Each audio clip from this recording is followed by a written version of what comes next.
This is the Ryder and Lisa podcast. Big day yesterday in the States. The American election went. Seemed like it looked pretty tight for the first little bit, but I was checking the betting sites, which I feel is like the best way to see what the odds are. Because no news network wants to make a bold claim and then be wrong. Right. So they're very careful about calling a win. Well, and they also want to keep you hooked so you watch longer. That's true. So they kind of keep you on your toes thinking, well, what's the answer? What's happening? Because you and I were flipping back and forth between CNN and Fox, and it was just kind of funny. And NBC, ABC. The different vibe. But I thought everybody was actually pretty respectful. I was expecting the broadcasters to be more partial to, what side they usually lean to. Right. I thought it was reasonable. Anyway, I couldn't get a straight answer, though, off of any of the networks. So I checked my betting site, and I'm like, oh, Trump's way ahead. Mm-hmm. People think that this is a lock almost already.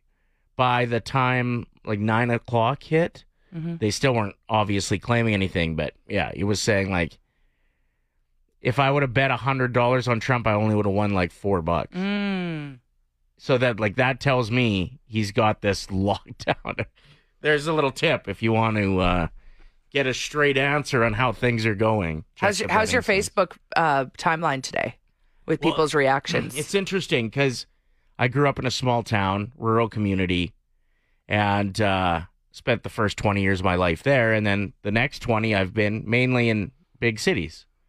And so all of my friends from my hometown, it seems, and people that I have on Facebook from the rural community are pumped that Trump won, and it seems like the majority of others are grieving. The people that I've met since then and become friends with on Facebook, a large chunk of them are like, oh, would I really like to see this go the other way? But that's how the voting went in the States yesterday, and always does.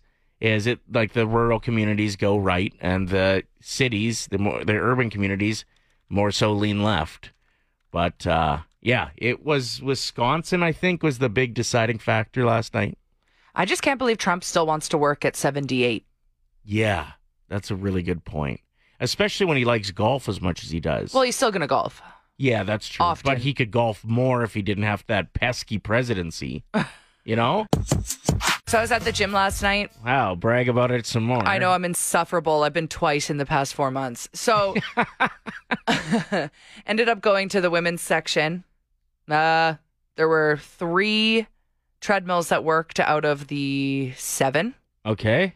Anytime I've ever used the Stairmaster there, it's clunky and I almost pull a muscle in my leg because it's all of a sudden it feels like a jolt. Okay. And half of the weights were missing. I'm like, oh, this is the space where equipment comes to die. Yeah. How is that fair? Well, I guess the fairness comes in that the good equipment is available for everyone, which is at its root as fair as you could possibly be. Okay. So when things are starting to go kaput, though, they're like, all right, move it to the women's section. If somebody is that passionate about not working out in front of these pipes, then they have to deal with equipment that isn't maybe functioning as great. Almost getting injured. I'm just trying to see the other side here, Yeah, no, it's just a realization that my friend and I came to last night when we were working out. We couldn't be beside each other on the treadmills because half of them were broken.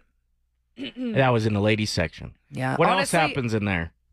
I've always wondered. I walk by and I'll have a peek once in a while, but if anybody sees me peeking, then I feel really creepy. Yeah, you can't be peeking. So what I like about the women's section at the gym that I go to in particular, no music. Women can go and have silence for once in their life. There's no music playing. Do they ever just go and sit? Yep. And talk about how much they hate their husbands? They're not talking. Okay. They are getting some peace and quiet. It's quite beautiful. They're just chilling. I guess if the machine doesn't work. Exactly. What else are you supposed to do? Your chances of being bit by a shark are 1 in 4.3 million. Yeah, that eases a lot of people's minds when they're in the ocean. Yeah, very rare. Mm-hmm. And for people that just go and dip their feet in once in a while, you're going to be fine. People that spend a lot of time surfing, for example, you're out there for hours and hours on end, your odds are going to increase a little bit. There's a guy from Florida named Cole Tashman who beat the odds and got bit by a shark twice. A decade apart? No. Yeah. Same beach, though. The 28-year-old was bitten when he was a teenager surfing and then was bitten again last week. He said, as I was paddling against the current, my feet were behind me. They were laying flat on the board, and about an 8 or 9 foot bull shark or tiger shark came up behind me and snatched my feet. So far, he's needed 2 surgeries because of the shark bites, a total of 93 stitches, and there's a GoFundMe that's been set up to help him, quote, stay on his feet, literally. Do you think there's some sort of thrill about going back again? Like you're living on the edge. You're like, this could happen again. Or you're trying to prove to yourself that it was a freak accident and like, this won't happen again to me. I don't need to be afraid of something because there was a freak accident. Do you think he has people in his circle or acquaintances that are like, I'm not donating to the GoFundMe. Why do you go back in? Yeah. Yeah. It's like the fool me once. Yeah. He must have good blood, like tempting blood. I wonder. Or really stinky feet, maybe? Is it the same as a mosquito wanting certain blood types? Yeah. Would you be offended if a shark came up and sniffed like, you and went, damn. ew, Oh. and swam away? I'd be slightly offended and very, very thankful. DMs in the AM. Make sure to send your questions to Ryder and Lisa by emailing dm@play107.com. All right, I'm going to keep this one anonymous. It's quite the predicament. Okay, so we need to hear from our listeners. You're the best at giving advice. Ryder and I, I got engaged last weekend, and we're planning our wedding next summer. My best friend got married a few years ago, and I was her maid of honor. I always figured I'd make her my maid of honor when I got married as well.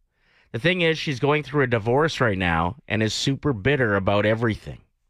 I don't mind being there to support her as a friend, but I'm afraid she's going to ruin my bachelorette party, my bridal shower, and even my wedding. Do I have to make her my maid of honor, or is there a way around it without hurting her feelings? This is tricky because when people are bitter, it's hard for some people, not all, to be happy for others. So becoming the maid of honor could be tricky for the person that is struggling, but also tricky for the bride who then has to feel like they're walking on eggshells around someone who's supposed to make them feel special and happy. That's tricky. I was asked to do a wedding. I don't know what it's called. Like MC? No. Officiate. There we go.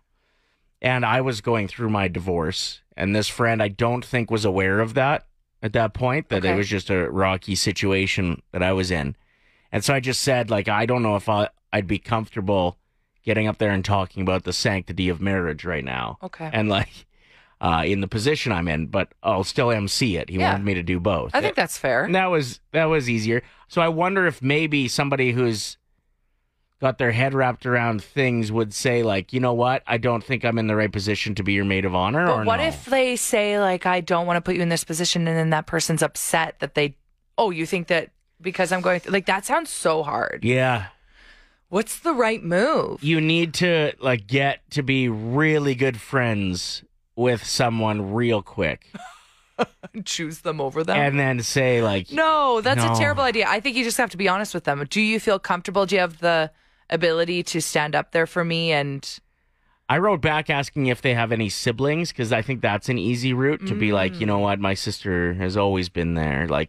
We've always promised each other we'd do this. What if you just didn't have a party? Yeah. But also you can't make that person's personal life the reason why you don't have your dream wedding. She said that she doesn't have any siblings or other people that would easily replace this lady as maid of honor. Maybe can you have the conversation you're my go-to, but I really need your best vibes. I feel like that's offensive. Yeah. They'd get defensive, being like, what do you mean? I'm perfectly positive. But still, they'd get a little defensive. That's a tricky conversation, but then they'd be aware that it was on your radar, and if they're a good friend, they're going to bring it, right? The good vibes.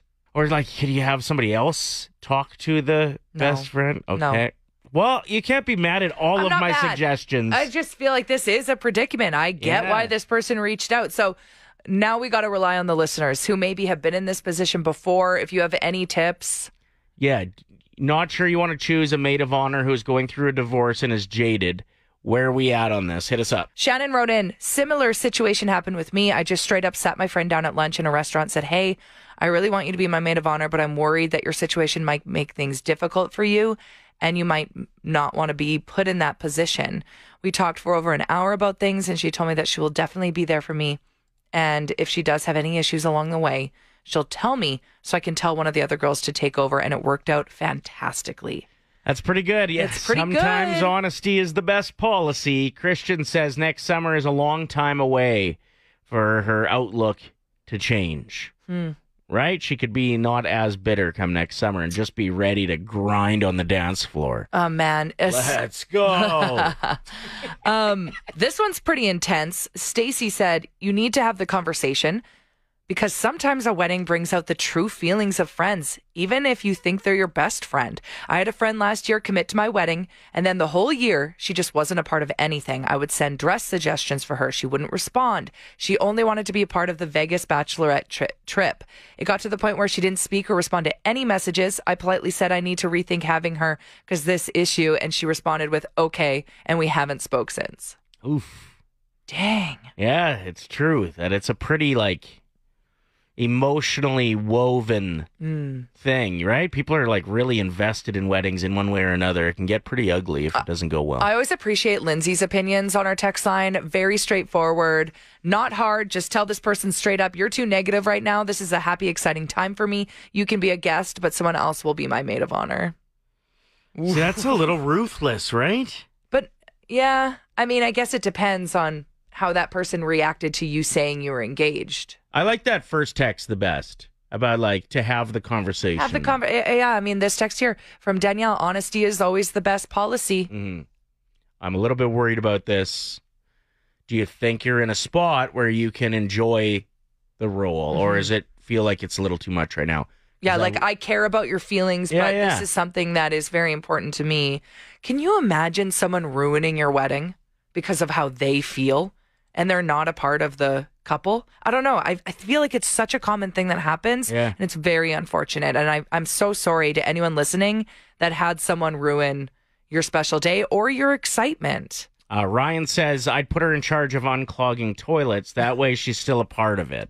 Thanks, Ryan. Always appreciate your advice. Means a lot. Have you heard of the Genmoji tool? The Genmoji tool? No. Yes. What's that? Apple users, beta users of Apple's Genmoji tool have wasted no time in creating their own emojis, quite a few of them inappropriate. That sentence made no sense. It did for people who know anything about technology. Can you say it again, but a little bit slower? Beta users of Apple's Genmoji tool have wasted no time in creating their own emojis. Okay, so Genmoji's an app? Yeah. Okay. Oh, so it's short for generate an emoji. Yeah. Okay. Well, I was thinking of someone named Jennifer. So I'm going to need you to elaborate a little bit more. Okay. Well, so there's an app. Okay, yeah. Let's start Here we this go. again. Let's start again. Hello, everyone. Thank you for listening to the show. Let me explain this to you like you're in grade 3. There's an app that lets you generate your own emojis. There we go. Thank you. And users have been coming up with some pretty suggestive ones. Combinations using the eggplant and the peach was the first to have people question if this app was okay for everyone to use. Then it got into realistic weapons, depictions of illegal drugs, and some other naughty things. Okay, so how do you generate it? Do you use your own pictures, or it comes with? I think you're probably able to just use kind of like MS Paint and create your own. Fun. Move them around a little bit. So what have you created, Ryder? I haven't jumped on this yet. Sure. Some of the fun ones that are a little more innocent are a cat eating sushi. Okay. A woman eating a bowl of yogurt. Well, those don't sound like they're necessarily entirely innocent, but One clever user managed to create a Joe Biden with an ice cream cone. Well, that's what people were saying he was doing last night when the results came in, that he was like Just having an ice cream cone, thinking it's the middle of summer and that an election isn't even happening. So that one makes sense to me. That's a good one, yeah. Yeah. Apple is expected to fine-tune the new feature I bet. before it goes completely public. You got to be aware with the new apps and stuff that people are going to be clueless using it. When Instagram first became a thing, one of my very close friends didn't know it was a public platform, so she was using it to edit her nudes. No. Yeah, true story. So she was posting them thinking that it was just a platform for herself. Yep. No, I'm not even joking. What's her at? It's Ryder and Lisa's 1K wordplay. Brought to you by Out of Bounds Restaurant. We are joined by Amanda, Texter 107, ready to win $1,000. What would you spend a G on, Amanda? True. Oh, probably Christmas. Ooh, I like that. Proactive. Yeah, Get it done. Yes. All right, here's how the game works. You're going to choose a teammate, Lisa or myself, who will leave the room. In round one, we'll give you 5 words. Tell us the first word that comes to mind for each. We'll invite your teammate back in to play the same game for every answer that matches. It is $25. If all 5 hit, though, that's the grand prize, $1,000. Amanda, who's your teammate? I'm going to pick you, Lisa. All right. Bye.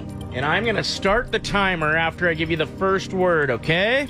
Okay. Let's do this. The first word is bedroom. Bed. Party. Birthday. New. Old. Bubble. Pop. Cucumber. Vegetable. Those are terrific answers. Well done. Lots of time Thank remaining, you. too. That was fast. She crushed it. What? Really? Okay. We could be giving away some money here. Oh my gosh. A lot, hopefully. Okay, well, it's about time. It feels like it's been forever since we've given away a grand, so I'll try my best. Okay, great. Lisa, what is the first word that comes to mind when I say new? Old. $25. Yay. Cucumber. Ooh. Cucumber. Oh, man. Slices? No. That's such a hard word to me. Vegetable. It's actually a fruit. I don't know if that's true. It is. It's got seeds in it. I think that if the seeds are on the outside, it's a fruit. I think a cucumber is a vegetable. Really? Yes. Interesting. You're probably right. All right. Oh, man. Can we get to $100, please? Let's try. What's the first word that comes to mind when I say bedroom? Sleep. She went with bed. No. Okay, keep going. Keep going. Party. Party. I've lost all my confidence. Party. Dance. No, birthday. Birthday party. Oh, no. Bubble. Pop. Yeah! Okay, well, I don't know what you can get for Christmas that's $50, but you could try your best. Something. Thank you so much. Thank you so much, Amanda. Have a great day. Yeah, you too. Thank You can get a really nice stocking and just not anything to put in it. Okay, wait. Can we just Google this? Is cucumber a fruit? Okay. It is a fruit because they have seeds in the middle and they grow from a flower of a cucumber plant. They're botanically a fruit. Thank you. At least I was good at something during this game. Making Amanda feel real dumb. Nice work, Lisa. You were the one that made me feel dumb. It's a vegetable. Everybody thinks a cucumber's a vegetable. Well, you're welcome. Everybody learned something new today. We posted something on Facebook, and we regret it. So I think it's time we're open about it. Yeah, because I'm done responding to people in the comments. Yeah, it wasn't something like offensive or a really hot take or anything. It's just we regret it because it's way too much work. We asked you to post a picture of your pet, and then we'd try to guess their name based on the looks. Yeah, and then I hit refresh after about 10 minutes, and it had 800 comments, and I went, oh, well, guess I can't focus on the show anymore. Just guessing pet names. And I thought we'd be good at this. I'm looking, and we're actually quite bad. I don't think we've gotten one right yet. What if we just respond Charlie and Lola to all of them? Eventually we'll be right. Yeah. Like true. Luna, maybe? Yeah, I've been taking runs. I've been like pickles and guessing things that there's just no chance. Stuart? Look, I'm actually thinking of some great names that I might start writing them down for my future pets. You know? I'm going with a lot of like old dude names. Yes, me too. Don. Karens and Peters and Rick, Henry. Steve. Yeah. But literally, I don't think we've gotten any right yet. One of the issues is people aren't then saying the name of the animal. They're going, no, but you got the right first letter. Guess again. And I'm like, I can't guess again. I have carpal tunnel. This is so much work. So what do? Do we pivot and say, all right, everyone, should I edit what the post says and say, hey, everyone else reply to other people's pets guessing their name. And then we don't have to look at it ever again. Or just tag the one person who posted like 6 different pictures of different dogs and say that they're going to start guessing the names. Yeah, if you have that much time this morning, then you have a new job.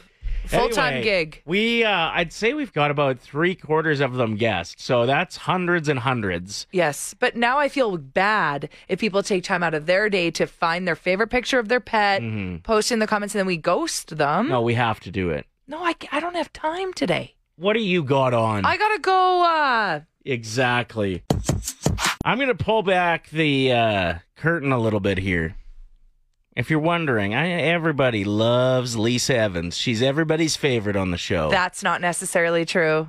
You're a likable person, but that's just what you project. What's actually going on behind the scenes here is a little more ugly, y'all. So maybe you'll change your mind after this.